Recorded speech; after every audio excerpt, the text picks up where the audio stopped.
So, usap-usapan ngayon mga sangkay ang matinding nangyayari sa South Korea na tila baga bumabagsak po ang populasyon nila at marami po ang kinakabahan.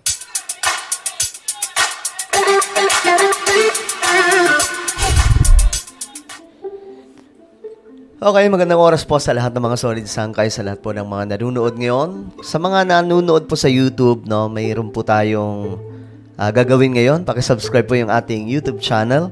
Sa baba ng video na to, makikita nyo po mga sangkay yung subscribe button. Pindutin nyo lamang po yan, tapos i-click nyo yung bell at i-click nyo po yung all. At sa mga nanonood po sa Facebook, huwag nyo pong kalilimutan na i-follow ang ating Facebook page. Okay? So ito mga sangkay, medyo very alarming itong nangyayari daw doon sa South Korea. Dahil ito po mga sangkay, pagpagsak ng populasyon sa South Korea, pinangangambahan dahil sa mababang fertility rate. So, ano ba to? Mauubos ba yung kanilang populasyon? O ano ba ang ganap? Mga sangkay, ito sa international naman, South Korea shatters its record for world's lowest fertility rate. So, ano ba ang ibig sabihin na ito mga sangkay? Tingnan po natin ang balita. Muli na namang bumagsak ang naitalang fertility rate sa South Korea para sa taong 2023. Base sa report, bumaba pa ng 8% ang fertility rates sa bansa noong nakaraang taon. Okay, last year kasi, napag-usapan din po natin ito mga sangkay. Ganito rin pong balita. Ngayon, mas lalo pa palang lumalala itong ganitong klaseng sitwasyon. Kumpara noong 2022. Dahil dito, nangangamba ang mga eksperto na maaaring mga lahati na lamang ang 51 million population ng South Korea pagsapit ng 2100. Mga ngalahati na lang yung populasyon nila. Ba't ganun, no? Dito sa bansa natin, sobra-sobra tayo sa populasyon. Pero sa kanila mga sangkay, ito po yung problema. Yung bumabagsak na populasyon po nila. Ano yun? Ibig sabihin, marami po ang hindi nagkakaanak. Mga sangkay, dahil po, ano ba ang environment ng South Korea? Kasi dito sa Pilipinas, nako, marami po dito mga anakers, di ba? Hindi naman lahat mga sangkay. Pero, sa bansa kasi natin, mahilig po gumawa ng di ba? Mahilig gumawa ng pamilya. Pero sa South, ito po yung problema nila mga sangkay. May mga gumagawa naman, pero parang ang nangyayari mga sangkay, mukhang hindi po tumatalab at bumabagsak po ang fertility rate ng kanilang bansa. Kaya, ito ang sinasabi, ulitin po natin yung part na to, na maaaring mga lahati na lamang. Dahil dito, nangangamba ang mga eksperto yung mga eksperto na maaaring mga lahati na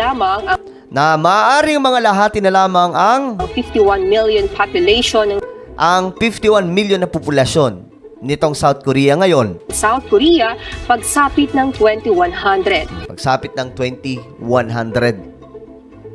So at that moment, mga sangkay, baka mga lahati. So ano yun? 51 million. Let's say 50 million, magiging 25 million na lang. Bihira, ba't ganun? Naitala ang pinakamababang fertility rate sa Seoul na siyang kapitolyo ng bansa. Ang South Korea ang may pinakamababang fertility rate sa buong mundo. Grabe, sila pala mga sangkay. Ngayon, tingnan po natin para mas maklaruhan tayo. Ano ba talaga ito mga sangkay? Ito mula po sa First Post News. Breaking a world record is great. Shattering your own record even better. But not when you're winning a race to the bottom.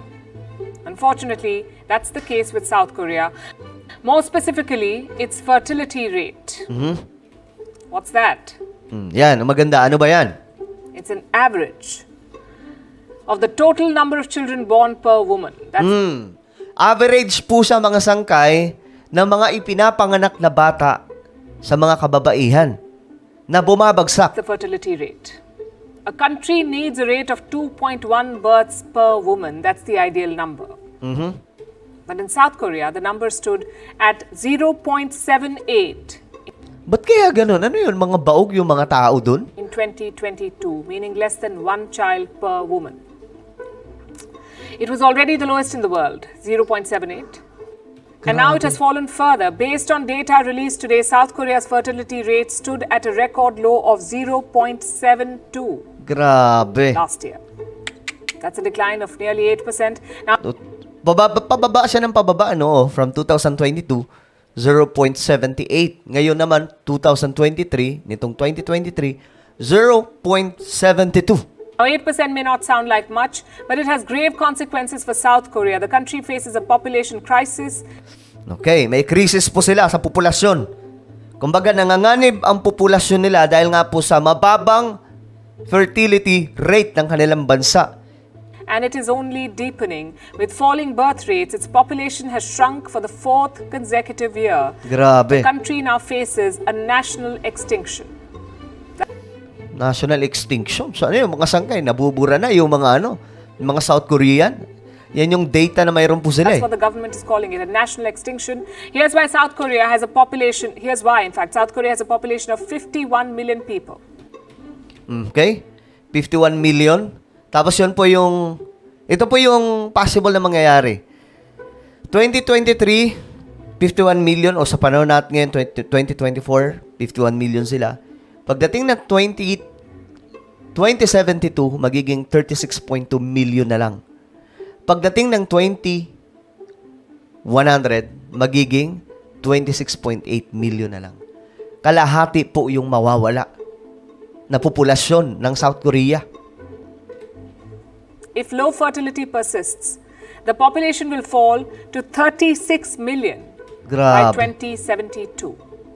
That's a drop of 30%. And it will halve by the end of the century, the year 2100. Ba't kaya, ano? But the baby bust is troubling. South Korea is not alone, though, in this battle. Japan faces a similar problem. This nation, too, is shattering its own record. New Okay. Japan din pala, nagaganap ito. data was released yesterday. It says the number of babies born last year fell. A 5.1% fall from 2022, a decline for the 8th straight year. Pero, sobrang taas pa po niyan kaysa naman po sa, zero na po talaga. 0.72. Ang bihira, napakababa po nun sa South Korea. And a record low for this country, Japan. China has a similar problem. Its population fell for a second consecutive year in 2023. China naman, problema din po sa pagbagsak ng populasyon. Their birth rate, too, is at a new low. Now, as you can tell, this is a growing trend among many Asian countries. In fact, there is a list of 10 nations. They have the worst fertility rates in the world. Okay. So, ayan. Yung top 5 na may problema po, mga sangkay, pagdating sa populasyon na bumabagsak. South Korea, Hong Kong, Singapore, China, Italy. Ang pagkakalam ko nga, mga sangkay, ang China, ang may pinakamataas na populasyon sa buong mundo. Pero hindi ko lang alam ngayon, mga sangkay, kasi ang next sa kanila ay India. So, i-check po natin, ano ba talaga ngayon, kasi bumabagsak ang populasyon ng China. Ngayon, i-check natin sa Google. Ano ba ang may pinakamarami? Okay. So, mas mataas na po yung populasyon ng India ngayon. Estimates India population of 1.4 billion. Lamang po sila, parehas po sila 1.4. Kasi ang China, ganun din. Kaya nga lang, mas mataas ng kaunti yung India. Naungusan na po ng India ang populasyon ng China. So, dito sa data, mga sangkay, lumalabas na ito pong 5 mga bansa ang may malalang fertility rate. Kasama po dyan yung China. At ang nangunguna po ay South Korea na nanganganib na mga ngalahati na lamang po yung kanilang populasyon. So, yan po yung nangyayari ngayon, mga sangkay, na pinangangambahan sa South Korea. Ano to? Tinawag po nila na national extinction nitong South Korea. Malalang problema ng kanilang bansa na konti na lamang po ang isinisilang ng mga sanggol. So ano po ang inyong komento regarding po dito, mga sangkay? Ang bihira. Tindi na ito. So just comment down below. Ano ba sa tingin nyo? Bakit nangyayari ito, mga sangkay, sa mga bansang ito, lalong-lalo na po sa South Korea? Okay? So, bago tayo maghiwa-hiwalay, mga sangkay, meron po akong YouTube channel. Sangkay Revelation, hanapin nyo na lamang po ito sa YouTube, okay? Then, click the subscribe, click the bell, and click all. Maganda po yung topic natin dito. Okay, ako na po yung magpapaalam. This is me once again, Sangkay Janjan. Mag-iingat po ang lahat. God bless everyone.